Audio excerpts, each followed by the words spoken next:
Dhe këtu pe përfundojmë një hadith të pejgamberit sallallahu alaihi wasallam. Thot pejgamberi sallallahu alaihi wasallam, thot morali i mirë, sjellja e mirë i përmison, i fshin gabimet, thot qysh e fshin uji një pjesë të dytë të gotës. Është në dytë gota, uji e fshin, e lan. Thot morali i mirë pastron kështu gabimet e shoqërisë. Dhe thot morali i keq e prish, ka thonë, shoqërinë, e prish ashtu siç e prishet uflla mjaltin. Kështu ka thonë hadith, e ka përmend ufllën dhe mjaltin. Merri 10 kg mjalt origjinal, veç pak ufëll që t'ja dhe përfundoj efekti i saj.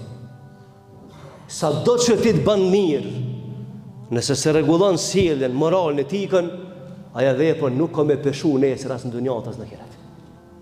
Andaj ka kërkuar që na të flasim në familjet tona, në rrethin ton, në xhami, në shkolla, të edukojmë brezin që të kenë frikë Zotit, të janë të moralshëm, të ndershëm, në mënyrë që ta shijojmë këtë vend dhe të luftojmë dhe të punojmë për ngritjen dhe avancimin e vlerave tona edhe jashtë